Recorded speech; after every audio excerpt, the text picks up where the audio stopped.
مکروہ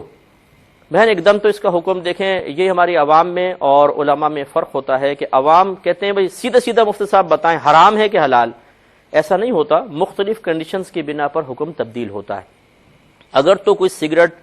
پی رہا ہے شوقیہ اور اتنی زیادہ تعداد میں کہ جو اس کے لیے باعث ضرر ہے تو یہ حرام ہے، کیونکہ اپنے آپ کو نقصان پہنچانا حرام ہوتا ہے. دوسرا، اگر کوئی شوقیہ پیتا ہے لیکن حد ضرر تک نہیں پہنچاتا، 2-4 سگریٹ روزانہ پی لی لیکن ہے شوقیہ، تو یہ مکروہ ہے. شریعت نے اس کو پسند نہیں کیا کیونکہ اس میں پیسے کا ضیاع بھی ہے، فائدہ کچھ بھی نہیں، اور شوقیہ پی رہا ہے، کوئی ایسا مصلحت صحیحہ بھی پوشیدہ نہیں ہے، اور منہ میں اسمیل وغیرہ بھی ہوتی ہے، بہت سے لوگ نفرت کرتے ہیں، فرشتوں کو بھی اس سے تکلیف ہوتی ہے. یاد رکھیں نبی کریم صلی اللہ علیہ وسلم نے ارشاد فرمایا جو لہسن اور پیاز میں سے کچھ کھائے وہ ہماری مسجدوں کے قریب بھی نہ آئے، کیونکہ جس چیز سے انسانوں کو تکلیف ہوتی ہے اس سے فرشتے بھی اذیت محسوس کرتے ہیں. معلوم یہ ہوا کہ سگریٹ جو عام لوگ نہیں پیتے انہیں کتنی بری لگتی ہے اسمیل کہ یار پیچھے ہٹ کے بات کرو، تمہارے تو منہ سے 2 فٹ سے بدبو آ رہی ہے، تو اس سے فرشتوں کو بھی اذیت ہوتی ہے. لہذا شوقیہ حد ضرر تک چاہے نہ پہنچے پھر بھی مکروہ ضرور ہے. تیسری صورت یہ ہے کہ انسان کسی مصلحت صحیحہ کی بنا پر یوز کرتا ہے اور حد ضرر تک نہیں پہنچنے دیتا. جیسے مثال کے طور پہ بعضوں کو گیس کا پرابلم ہوتا ہے اور ڈاکٹر کہتے ہیں کہ آپ 1-2 سگریٹس پی لیں تو پھر آپ کی گیس کا پرابلم صحیح رہے گا، تو یہ بالکل جائز ہے، اس میں کراہت تک نہیں ہے.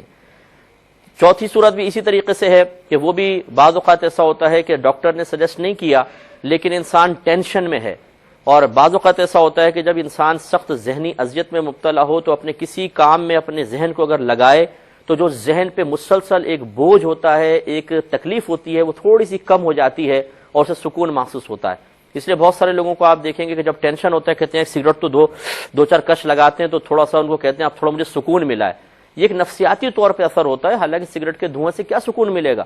تو اس طریقے سے بھی اگر کوئی اپنی ذہنی اذیت کو دور کرنے کے لیے حد ضرر تک نہ پہنچنے دے، حد ضرر کا مطلب نقصان کا باعث بننے والی تعداد، بہت ساری سگریٹیں پی رہا ہے، یہ غلط ہے. 1-2-3-4 سگریٹ اگر ٹینشن دور کرنے کے لیے اس نے پی، اس سے اس کے جسمانی لحاظ سے کوئی تکلیف اس کو نہیں پہنچے گی اور ذہنی اذیت بھی دور ہو رہی ہے، تو اس کو ایک علاج کے طور پر ہی دیکھا جائے گا، تو یہ بھی صورت جائز ہے. تو امید ہے کہ آپ سمجھ گئے ہوں گے. پان کا مسئلہ یہ ہے کہ پان علماء نے بیان فرمایا کبھی کھانا فرض ہوتا ہے، کبھی کھانا واجب ہوتا ہے، کبھی کھانا مستحب ہوتا ہے، کبھی کھانا حرام اور مکروہ ہوتا ہے. فرض کب ہوگا؟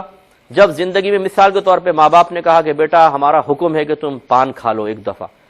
اب ماں باپ کا حکم ماننا فرض ہے تو پھر یہ پان کھانا فرض ہو جائے گا. واجب اسی صورت میں ہوگا کہ آپ کو یقین ہو کہ مثلا کوئی ایسی محفل مجلس ہے کہ ماں باپ چاہتے ہیں بیٹا پان کھا لے، اور آپ کو یقین اگر نہیں کھاؤں گا ماں باپ کی دل آزاری ہوگی، تو واجب ہے کہ پھر پان کھا کر ان کا دل خوش کر دیا جائے. اسی طریقے سے اگر شوہر بیوی کو حکم دے کہ بھی پان کھاؤ کسی صحیح مصلحت کی بنا پر، نہ یہ کہ وہ حد ضرر تک پہنچائے، تو پھر یہ بھی واجب ہو سکتا ہے.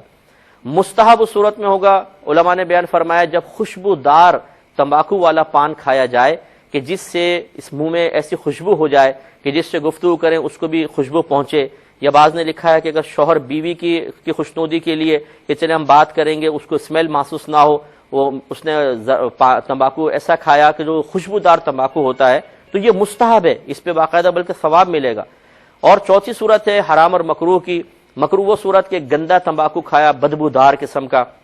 جس سے سب کو اسمیل پہنچ رہی ہے، اور اگر اتنی حد تک کھایا کہ وہ حد ضرر تک پہنچ جائے کہ کینسر کی طرف لے جائے یا پتھری کی طرف لے جائے، جیسے منہ میں پان کے بیڑے رکھے ہوتے ہیں، گفتگو تک کرنے کا موقع نہیں، وہ کرتے رہتے ہیں اور منہ کے چھینٹے سامنے والے پہ گرتے ہیں اور دانت کے اندر ریخیں جم جاتی ہیں. اور خصوصاً بہرحال چلے میں نہیں کہتا ہوں، کچھ لوگ ناراض ہو جائیں گے،